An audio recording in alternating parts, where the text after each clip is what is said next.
Hi, you guys, it's me, Liberty. I am coming to you to do an update. I've had a lot of growth this week, and I've realized that I had separated two parts of myself, and it was really wreaking havoc in the classes I was taking. I had prior trauma around a group incident where I was opening up and being vulnerable and trying to share some frustration and some negative emotions that I was going through at the time with a group that I thought was my friends. And it turned out they really weren't receptive to that. They didn't know how to help me, and they kind of minimized what I was going through. And so it negatively impacted me for years afterward. And I didn't really know the impact it had on me until most recently when I was doing the classes for the life coaching. I was too terrified to even raise my hand and speak up, to even give my opinion, to try to help other people, or to try to ask questions or anything like that. I kept everything to myself because I was terrified that these people were going to reject me or dismiss me like these other people had done. And so I actually brought it up in class, and I offered to be a volunteer client.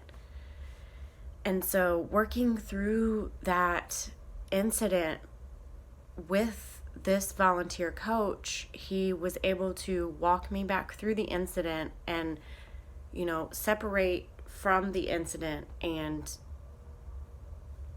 keep myself from being so in it. I could step back and see how the incident took place, and also the people that were in the room, and see how they had all their own stuff going on. They didn't really comprehend how to be there for me or how to help me.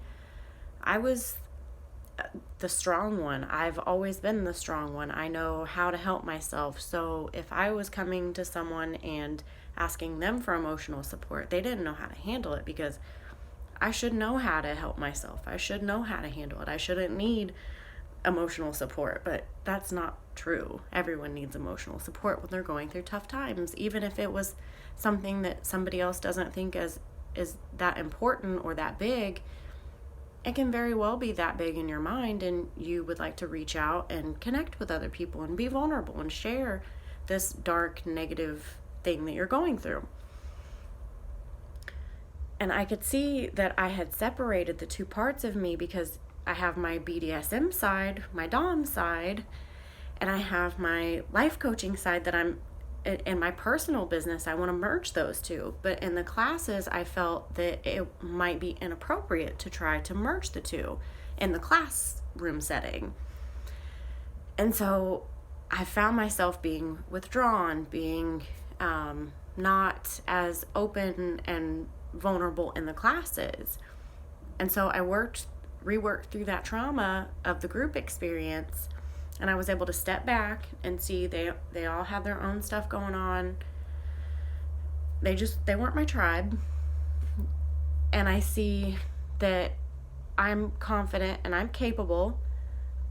I can bring these two sides of me comfortably and confidently into the classroom and still have filters. I can still have that self-control where I'm not going to say, the wrong thing in an inappropriate time. I'm not going to tell somebody, oh, get out the ball gag, or, get out the paddle, get out the flogger, or whatever. I'm not going to say that in class.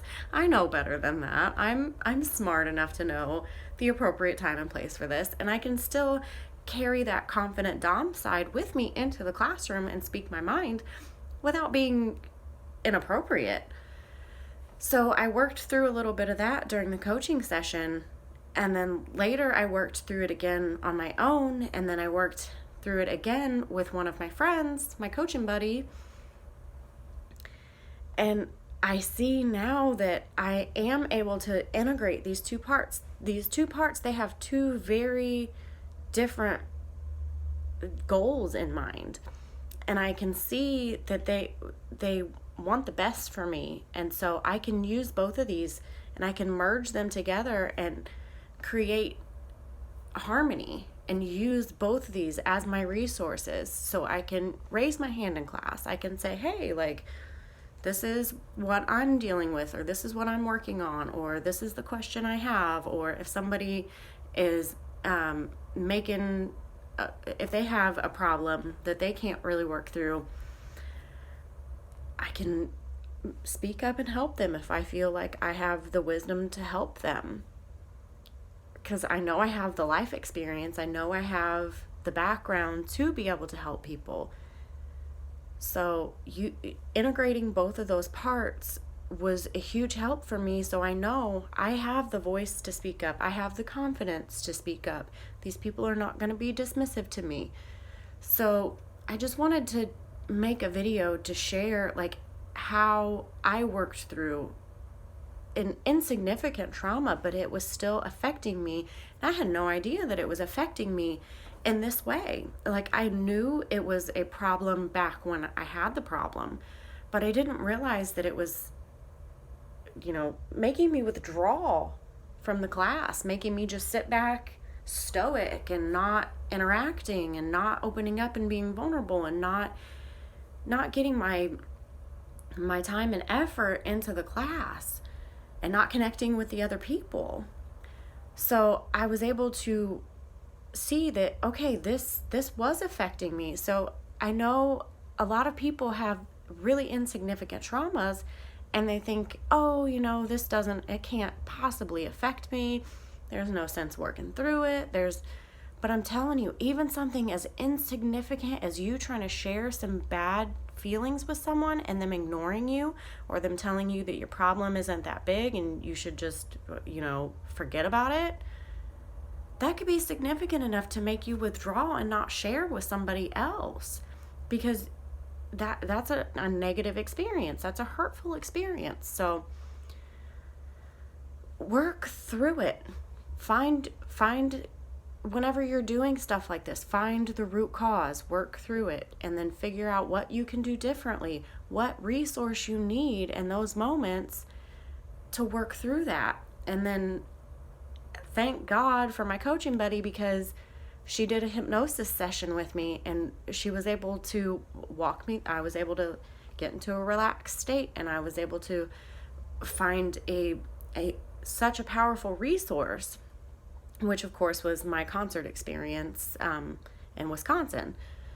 So she was able to hypnotize me and get me to go back into that 3-day experience. I only worked with the first day, and find the carefree, the confident, all of those connectedness that I had with the crowd and with the bands and with myself.